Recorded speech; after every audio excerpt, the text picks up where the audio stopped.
오늘 말씀 찾아보겠습니다. 로마서 14장 8절 말씀입니다. 로마서 14장 8절 한 절 말씀 한 목소리로 합독하시겠습니다. 로마서 14장 8절 말씀 같이 읽겠습니다.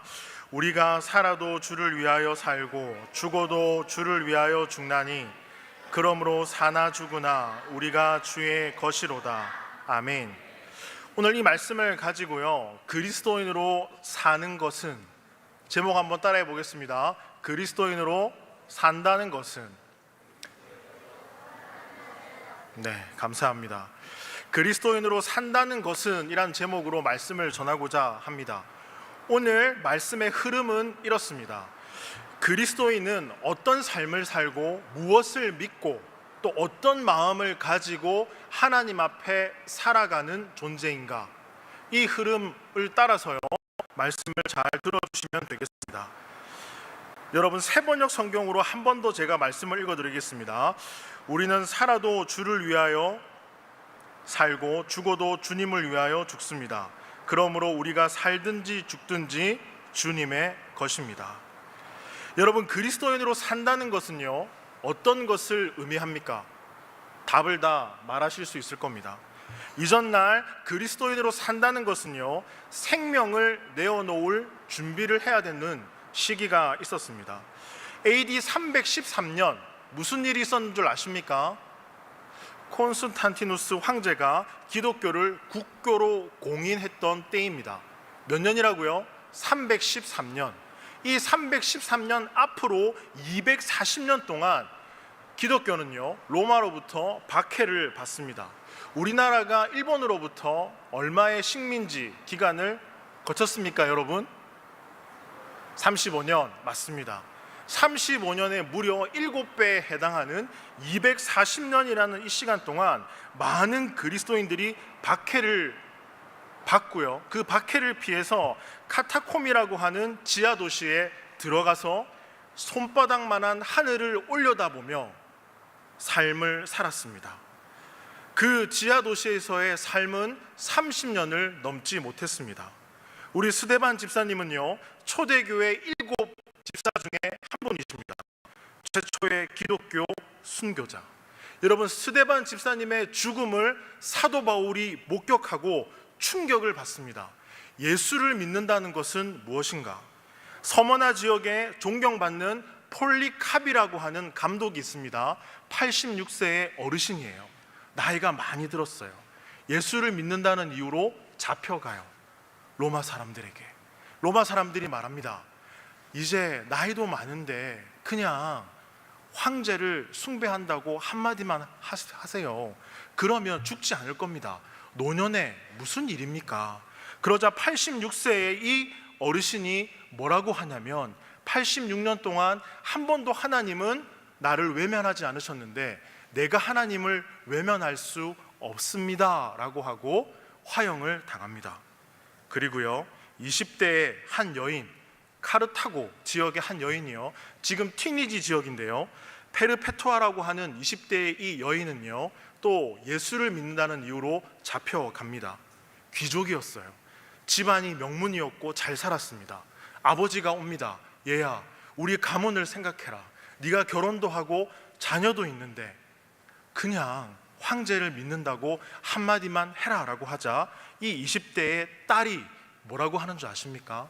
아빠 옆에 꽃병이 있죠. 그 꽃병에 꽃이 담겨 있습니다. 그 꽃은 꽃입니다. 제가 그리스도인이라면 그리스도인이라고 부를 수밖에 없습니다. 그렇게 이야기하고 원형 경기장에서 짐승에게 순교를 당합니다. 그때 많은 사람들이 그리스도인들의 순교 장면을 목격하고요, 로마 사람들, 거기 경기장에서 죽음을 구경하는 사람들이 충격을 받습니다. 예수를 믿는다는 것은 무엇인가? 저 사람들은 무엇을 믿기에 목숨까지도 내어놓는다는 말인가? 그래서요 그 당시 예수 믿는 사람들을 잡아옵니다. 그리고 상관에게 말합니다. 잡아온 이 사람을 어떻게 할까요? 감옥에 보낼까요? 아니 감옥에 보내지 마. 왜요?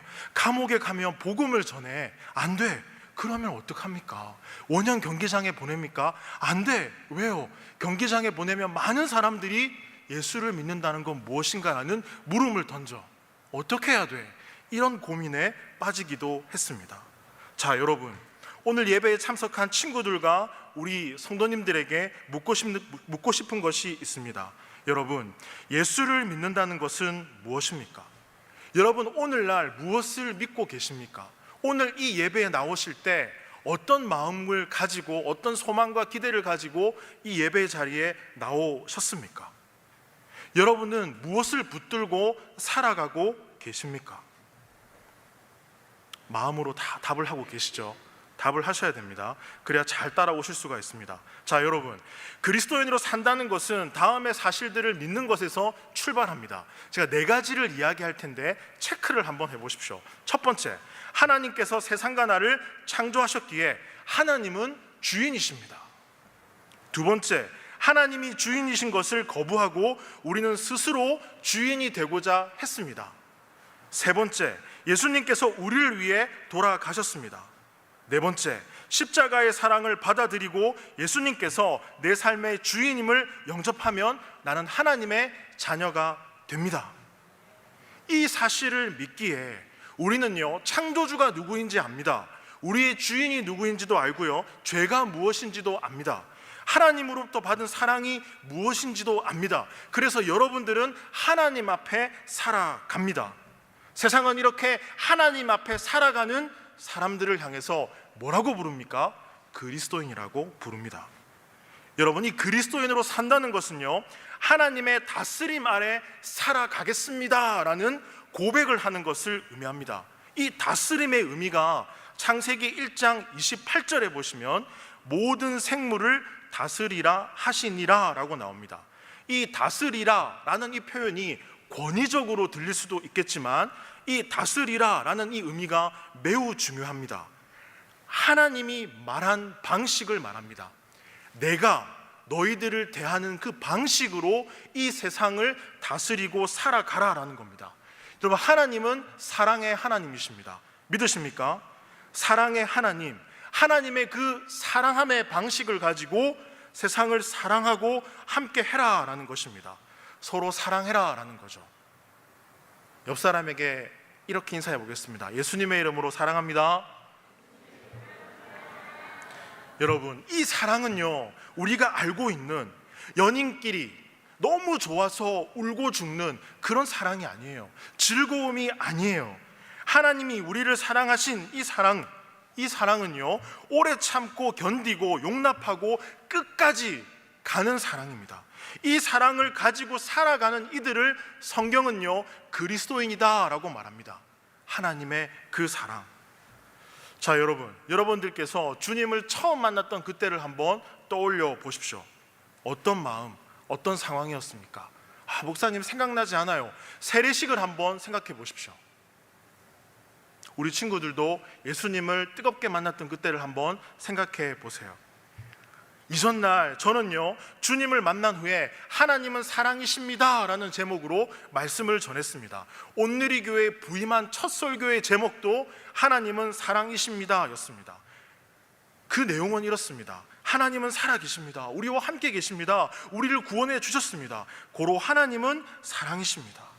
세상 끝날까지 함께 하시는 하나님의 이 사랑이 있기에, 그 하나님과 함께 할 수 있기에 너무 감사합니다. 그렇게 울컥했던 기억이 있습니다. 여러분, 아니나 다를까 우리가 너무나 잘 알고 있는 사도 바울 역시 다음과 같은 고백을 합니다. 오늘 14장 8절 말씀 같이 읽어보겠습니다. 우리가 살아도 주를 위하여 살고 죽어도 주를 위하여. 와, 여러분, 목소리가 전혀 안 들립니다. 하나님 말씀 다시 읽어보겠습니다. 시작.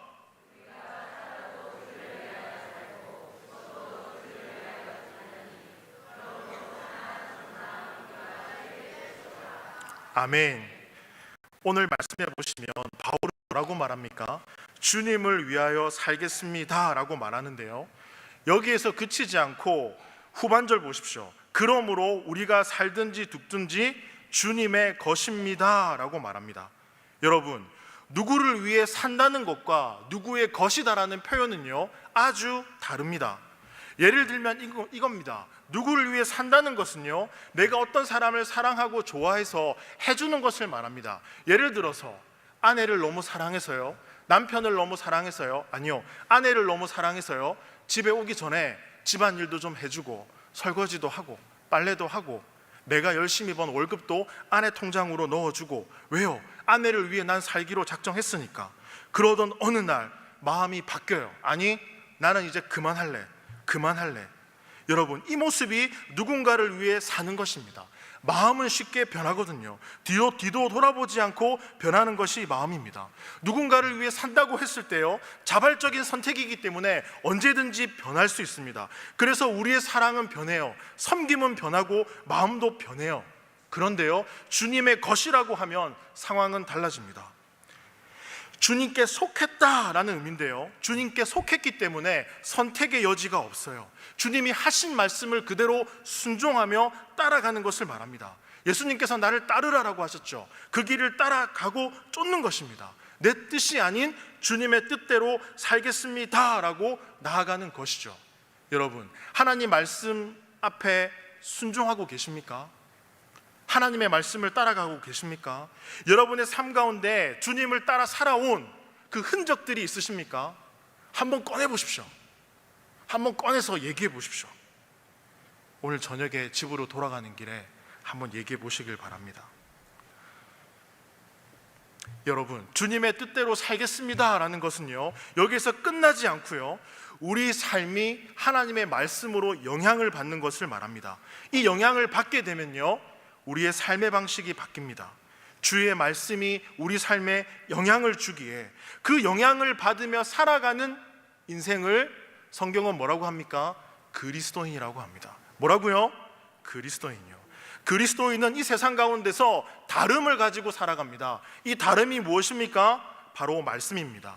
성경은 여러분들에게 성공하십시오, 독하게 사십시오, 앞만 보고 달려가십시오, 여러분들이 원하는 걸 얻고 살아가십시오 라고 절대로 말하지 않습니다. 여러분, 사랑하며 살아가십시오, 하나님을 바라보십시오 라고 말합니다. 그래서요 인생의 아주 중요한 선택과 집중을 할 때 예수님이 정말 나와 함께 하는가, 나는 이 말씀을 붙들고 다름을 가지고 살아가는가, 그것이 언제 드러나냐면 우리가 무언가를 선택할 때입니다.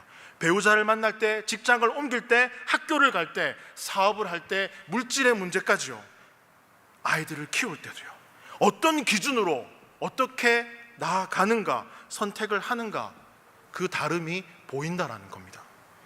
그래서 여호수아서 23장에 여호수아의 고별 선교를 보시면 여호수아는 말합니다. 뭐라고요? 하나님의 말씀을 붙드십시오. 그 말씀을 붙들고 살아가십시오. 그렇게 살아가는 그 인생이 그리스도인입니다 라고 말합니다. 여러분, 사도 바울은 다메섹 도상에서 빛이신 예수님을 만납니다. 예수님을 만난 그 순간 그가 진리라고 여겼던 유대교의 모든 사상을 버리죠. 그리고 하나님을 바라봅니다. 그리고 아주 감격적인 표현을 합니다.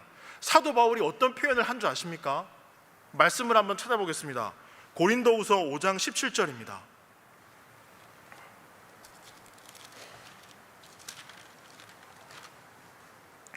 고린도후서 5장 17절 말씀,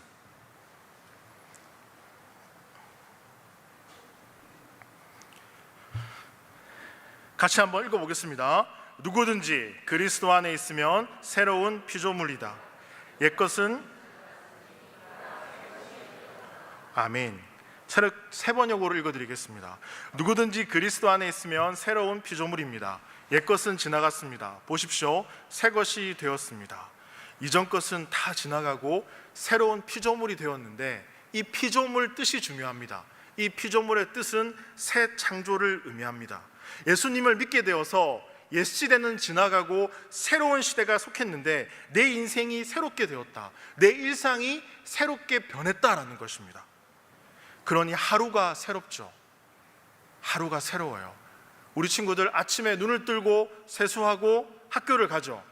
친구들과 재미있게 학교 생활도 하고 학원도 가죠. 우리 성도님들은 어떻습니까? 아침에 일어나 동일하게 세수하고 양치하고 출근하고 하루를 열심히 살아가고 가족들을 만나고 친척들을 만나고 친구들도 만나고 예배를 드리고 가까운 곳에 놀러도 갑니다. 세상 가운데 살아갈 때는 이 반복되는 일상이 그저 그런 날, 그날이 그날이지, 인생 뭐 있어? 그런 힘겨운 날이 아니라 이제는 주님을 만남으로 인해서 새 창조를 맞이하게 된다는 겁니다. 그래서 그리스도인의 삶은 이전과 달라서요, 은혜가 있고 구원이 있고 사랑이 있는 날들이 되었다라는 겁니다. 그래서 하루하루가 기대되고 소망이 된다라는 겁니다. 인생이 다 그런 겁니까? 그렇게 이야기하시는 분들은 불신앙입니다.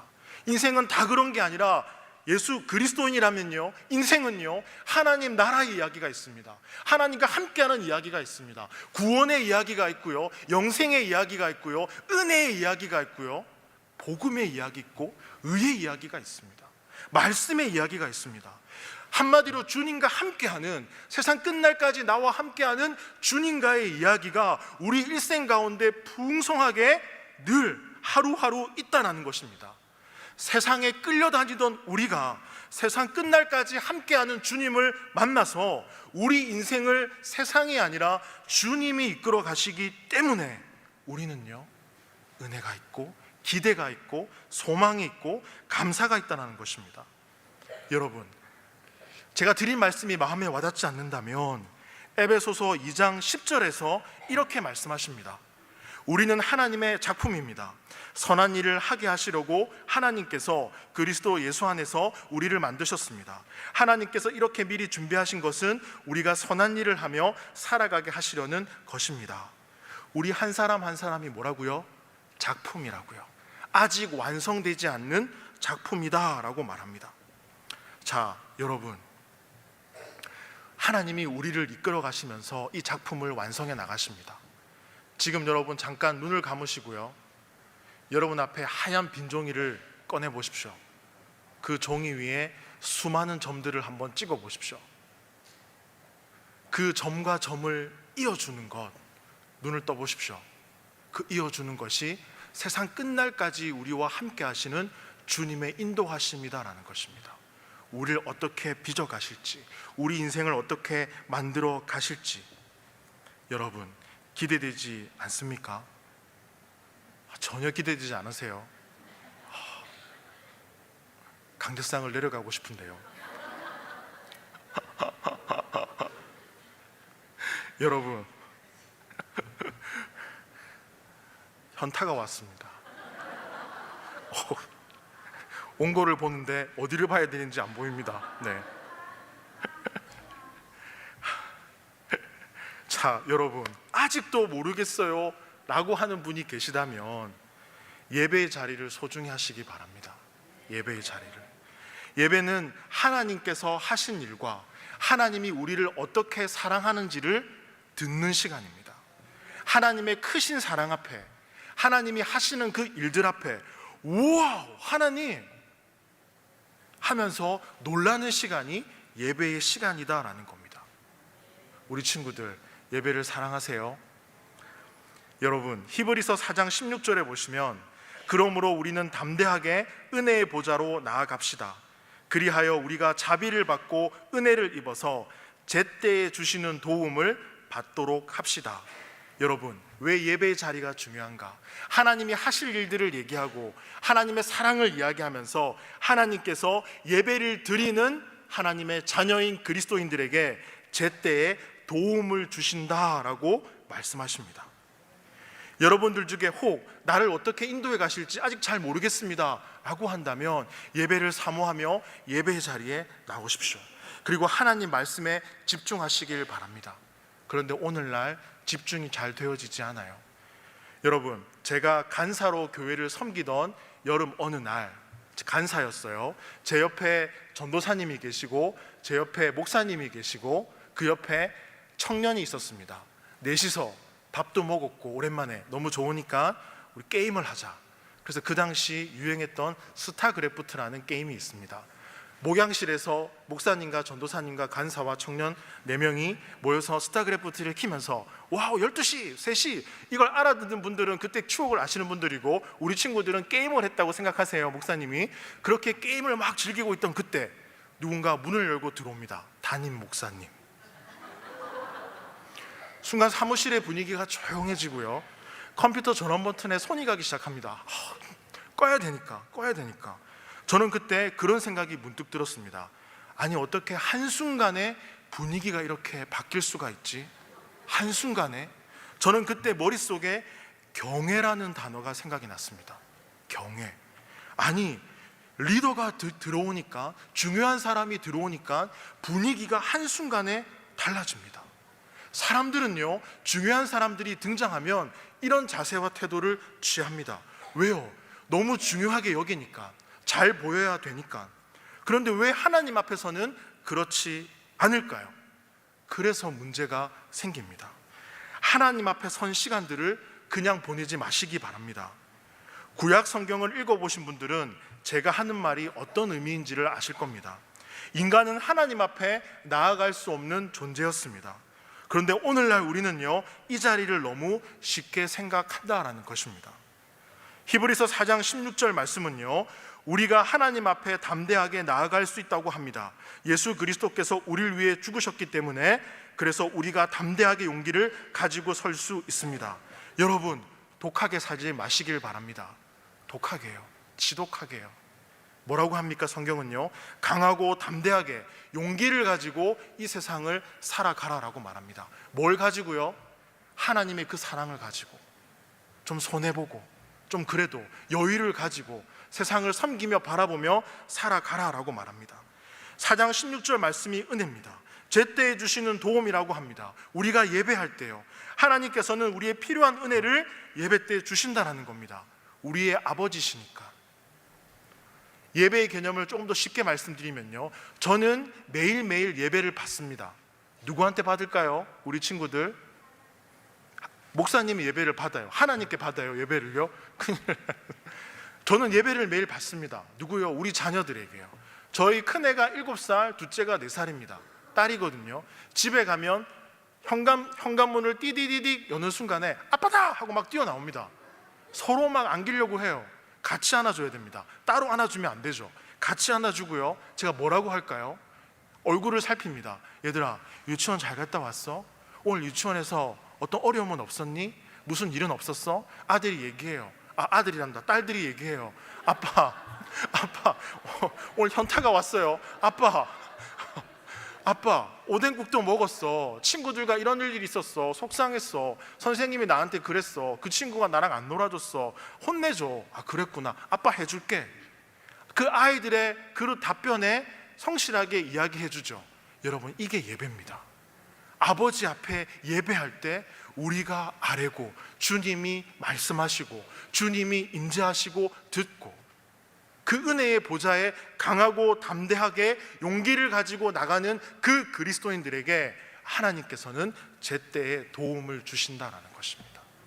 우리의 삶을 인도해 주신다라는 것입니다. 여러분, 한 걸음 더 나가서 그리스도인이 믿어야 될 2가지가 있습니다. 말씀을 한번 찾아보겠습니다. 히브리서 11장 6절입니다. 우리 친구들도 한번 찾아볼까요? 히브리서 11장 6절 말씀.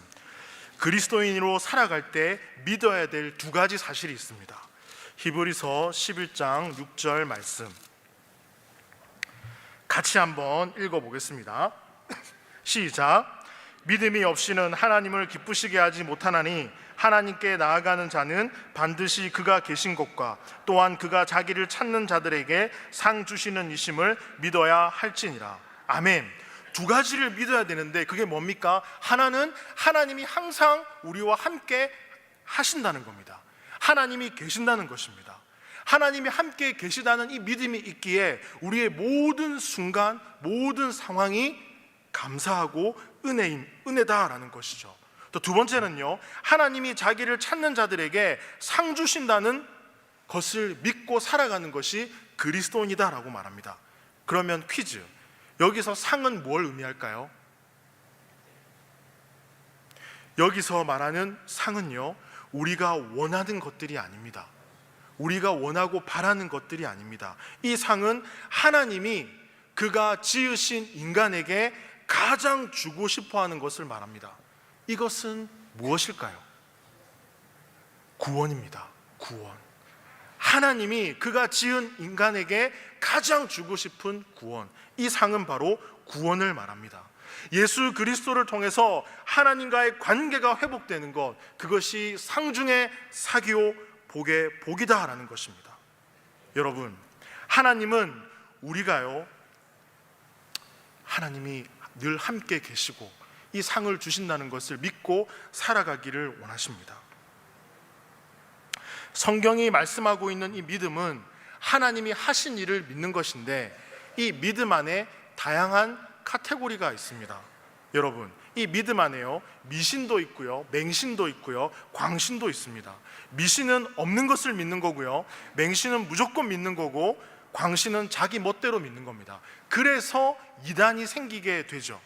그러나 우리 그리스도인들의 믿음은요, 따라해 봅니다. 확신, 사실에 근거해서 믿는 것입니다. 그 사실은 무엇입니까? 성경 말씀입니다. 그래서 여러분들이 우리가 흔히 사용하는 표현 중에 잘못된 표현이 있습니다. 그게 무엇인가 하면, 목사님, 제가 믿음이 좀 부족해서 뭔가 잘 되고 있지 않는 것 같아요. 제가 믿음이 부족해서 뭔가 좀 이루어지지 않는 것 같아요. 이렇게 표현하는 거 잘못됐다라는 거죠. 여러분, 하나님이 하신 일을 믿는 겁니다. 우리가 얻고 싶은 것을 믿는 게 아니라, 옛말에 지성이면 감천이다라는 말이 있죠. 무슨 말입니까? 지성을 다하는 것을 믿음이라고 생각합니다. 하나님 앞에 열심히 나와 기도하고 예배하고 그렇게 믿으면 하나님께서 우리에게 우리가 원하고 바라는 것을 주실 것이다 라고 여기는 거죠. 이것은 믿음이 아닙니다, 여러분. 믿음은 자기 확신이나 의지가 아니라 하나님이 그렇게 하셨습니다. 하나님이 그렇게 하고 계십니다. 하나님이 하셨다는 약속의 그 말씀을 받아들이는 것을 믿음이다라고 말합니다. 이 믿음을 가지고 살아가는 것이 그리스도인이다라는 거죠. 그래서 예수님께서는요, 4가지 밭의 비유를 통해서요, 그리스도인의 삶을 어떻게 살아가고 있느냐고 우리에게 물어보십니다. 여러분, 저는 궁금한 게 하나 있습니다. 그게 뭐냐면, 여러분들에게도 묻고 싶은데요, 이제 막 세례를 받고 신앙생활을 시작하는 분과 신앙의 연수가 오래된 집사님, 권사님, 장로님들의 하나님을 향한 마음을 들여다보면 같을까요? 다를까요? 같을까요? 다를까요? 별로 다르지 않을까요? 별로 없지 않을까요? 저는요, 분명히 그 차이는 있겠지만요, 저는 왜 신앙의 연수가 이렇게 흘러갈수록 왜 이렇게 내려놓으려고 하시는지 잘 모르겠습니다. 왜 앞으로 한 걸음 더 전진해 보지 못하시는지 잘 모르겠습니다. 성경에 나오는 믿음의 선배들을 보면 세월이 지날수록 믿음이 깊어지고 더 멋있고 믿음의 향기가 납니다. 그런데 우리에게 그러한 모습이 사라집니다. 왜 그런가? 여러분, 말씀을 찾아보겠습니다. 누가복음 8장 5절로 가보겠습니다. 누가복음 8장 5절 말씀. 누가복음 8장 5절에서 15절 말씀을 한 목소리로 같이 읽어보겠습니다. 자, 누가복음 8장 5절에서 15절 말씀 같이 읽겠습니다. 시작. 씨를 뿌리는 자가 그 씨를 뿌리러 나가서 뿌릴새 더러는 길가에 떨어짐에 밟히며 공중의 새들이 먹어버렸고, 더러는 바위 위에 떨어짐에 싹이 났다가 습기가 없으므로 말랐고, 더러는 가시떨기 속에 떨어짐에 가시가 함께 자라서 기운을 막았고, 더러는 좋은 땅에 떨어짐에 나서 100배의 결실을 하였느니라. 이 말씀을 하시고 외치시되 들을 귀 있는 자는 들을지어다. 제자들이 이 비유의 뜻을 물으니 이르시되 하나님 나라의 비밀을 아는 것이 너희에게는 허락되었으나 다른 사람에게는 비유로 하나니 이는 그들로 보아도 보지 못하고 들어도 깨닫지 못하게 하려 함이라. 이 비유는 이러하니라. 씨는 하나님의 말씀이요 길가에 있다는 것은 말씀을 들은 자니 이에 마귀가 가서 그들이 믿어 구원을 얻지 못하게 하려고 말씀을 그 마음에서 빼앗는 것이요 바위 위에 있다는 것은 말씀을 들을 때 기쁨으로 받으나 뿌리가 없어 잠깐 믿다가 시련을 당할 때 배반하는 자요. 가시떨기에 떨어졌다는 것은 말씀을 들은 자이나 지내는 중 이생의 염려와 재물과 학력에 기운이 막혀 온전히 결실하지 못하는 자요. 좋은 땅에 있다는 것은 착하고 좋은 마음으로 말씀을 듣고 지키어 인내로 결실하는 자니라. 아멘. 이 비유는 마테마가 누가 본문에 다 나오는 비유고요, 예수님의 비유 중에 널리 알려졌습니다. 여러분, 화분에 씨를 심을 때는 씨를 심고 위에 흙을 덮죠. 그러나 범위가 넓은 밭에서는요, 씨를 뿌립니다. 아무리 숙련된 농부라도 이 씨를 뿌리면 길가에 흩어지기도 하고 돌밭에 가기도 합니다. 그래서 어떤 밭에 떨어졌는가에 따라서 열매가 달라집니다. 그러면 퀴즈입니다. 여기에서 말하는 씨는 무엇을 의미합니까? 11절 말씀 보십시오. 이 씨는요, 11절에 뭐라고 합니까? 하나님의 말씀이요. 자, 그러면 12절 보십시오. 믿지 못하고 구원을 받지 못하게 되는 이라고 말씀합니다. 이 말씀을 통해서 예수님께서는요, 궁극적으로 열매를 맺고자 하는 이 열매가 구원이다 라고 말합니다. 씨는 하나님의 말씀이요, 그 씨가 열매를 맺는 것은 구원이다 라는 것이죠. 여러분, 구원, 예수님께서 이 땅에 오셔서요, 몸소 구원의 내용을 우리에게 말씀해 주셨습니다. 그의 삶으로 죽음과 부활로 우리에게 알려주셨습니다. 이 말씀을 받아들인 많은 이들이 계속 전하고 전해서 지금도 우리에게 와서 복음을 듣고 있죠. 이 씨가 사람들에게 뿌려지자 어떻게 됐을까요? 그 마음을 보십시오. 자, 길가에 떨어진 씨는 말씀을 들었는데 그것을 누가 가져갔습니까? 악마가 공중의 세계로 가져갔다라고 하죠. 말씀이 전혀 들어가지 않는다라는 겁니다. 듣지 않는다라는 거죠. 그 배후에 세력이 있다라고 말합니다. 자, 두 번째로 돌짝밭입니다. 처음에는 말씀을 기쁨으로 듣습니다. 오, 아멘, 할렐루야. 그런데 여기까지입니다. 시련이 왔을 때 열매를 맺지 못합니다. 여러분, 상황이 나빠지니 열매를 맺지 못하죠. 세 번째로 뭡니까? 가시덤불입니다. 가시덤불 속에 뿌리를 내렸지만 덤불이 위를 둘러싸고 있어서 더 이상 자라지 못합니다. 예수님께서는 뭐 때문에 자라지 못하냐라고 말합니까? 말씀해 보시면 근심과 재물과 인생의 향락이 그 인생을 감싸고 있어서, 한마디로 우리 삶에 세상이 영향을 주고 있기에 근심 가운데 살아간다라고 말합니다. 여러분, 세상의 일들로 근심되지만 성경은 그리스도인들에게 염려하지 마, 염려하지 말라니까 이라고 끊임없이 얘기합니다. 내일 일은 어떻게 하라고요? 내일이 염려하게 할 것이요 라고 주님은 정확히 말씀해 주십니다. 그러면 여러분들은 이 네 가지 밭의 비유 중에 지금 어떤 삶을 살아가고 계십니까? 어떤 삶이요? 시련 앞에 무너지십니까? 가시덤불처럼 위에 내 인생에 뭔가 덮고 있고 길을 막고 있어서 재수 없어, 운이 없어, 이렇게 생각하십니까? 아니죠. 15절 보십시오. 좋은 땅에서 열매를 맺기 위해서는 우리의 마음이 어떠해야 됩니까? 우리 그리스도인의 마음이. 15절 말씀 같이 읽어보겠습니다. 말씀을 듣고 지키어 인내로 결신하는 자니라. 여러분, 바르고 착한 마음으로 들으라 라고 합니다. 뭐요? 말씀을요. 하나님의 씨인 말씀을, 그리고 구원이 나에게 어떤 의미가 있는가? 왜 주님이 나를 위해 돌아가셨는가? 왜 성경 말씀은 끊임없이 나에게 염려하지 말라고 하는가? 하나님을 바라보라고 하는가? 소망을 왜 하나님께 두라고 하는가? 여기에 대해서 끊임없이 바르고 착한 마음으로 그 말씀을 듣고 한 걸음 더 나가 어떻게 하라고요? 굳게 간직하라고요. 그 말씀을 이 마음에 간직해서 날마다 상고하며 살아가라고요. 우리 친구들이 잘 아는 다윗이요, 한 가지 소원이 있었습니다. 예수님을 끊임없이 사랑하겠습니다. 주님의 말씀이 내 이 마음 가운데 있기에 나는 기쁩니다 라고 사도 바울이래요. 다윗은요 이야기를 합니다. 여러분, 예수를 믿으면 복을 받는다고 합니다. 만사형통이라고 합니다. 그러나 인생에 고난도 있고 고통도 있고 갈등도 있고 좌절도 있어요. 제가 신앙을 돌아봐도요, 목사님은 18살 때 예수님을 믿었어요. 고등학교 3학년 때. 지금 목사님 몇 살처럼 보입니까? 40살? 20살? 네. 오늘 제가 은혜 받고 가네요. 목사님 올해 45, 45. 고등학교 3학년 때 예수님을 믿고요, 45이 되는 지금까지 예수님을 정말 잘 믿고 예수님의 말씀을 잘 가르치고 선포하고 살아가고 싶지만 저를 붙들고 물고 늘어지는 일들이 생기더라고요. 제 인생 앞에 어려움이 생기고 근심이 있고 염려가 있고 지나가도 찾아오고 또 찾아오고 어떤 순간에는 한순간에 밀려오고요.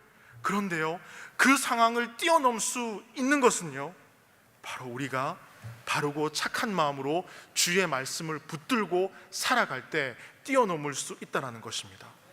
주님이 내 삶을 인도하실 거야. 주님이 내 세상 끝날까지 나와 함께 하시지. 아멘. 그렇게 믿고 나아가 보는 것입니다.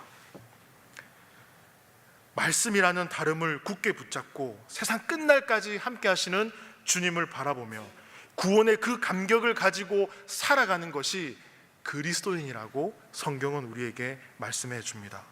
저와 여러분은 다름을 가지고 살아가는 그리스도인입니다. 세상을 향해서 하나님을 증거할 수 있는 증인으로 각자의 위치에서, 우리 아이들은 학교에서, 부모로서, 직장에서, 교역자로, 그리고 임원으로, 사회 구성원으로서 그 있는 그 자리에서 살아계신 하나님을 우리의 모든 것으로 증거하며 살아가야 될 그리스도인이다라는 것입니다. 여러분, 주님과 함께 이 길을 잘 걸어갈 수 있기를 소망해 봅니다. 이 말씀 기억하시면서요, 우리 기도했으면 좋겠습니다. 하나님 감사합니다. 오늘 그리스도인으로 산다는 것은 무엇인가를 다시 한번 말씀에 비추어 보게 되어집니다. 예수 그리스도를 구주로 고백하고 하나님이 내 인생의 주인 되신 것을 믿으며 이 믿음의 길을 주님과 함께 걸어갈 수 있기를 소망합니다. 주님과 함께 했던 흔적들을 인생에 많이 남기게 하시고 하나님과 함께 했던 이야기들을 형제 자매 자녀들에게 해줄 수 있는 우리의 삶이 될 수 있도록 주님 인도해 주시고 함께하여 주옵소서. 그리하여서 우리의 마음이 좋은 땅이 되어서 바르고 착한 마음으로 주의 말씀을 듣고 주의 말씀을 간직하고 굳게 붙들며 이 땅에서 주어진 시간들을 믿음 가운데 살아가는 우리의 삶이 되도록 인도하여 주옵소서.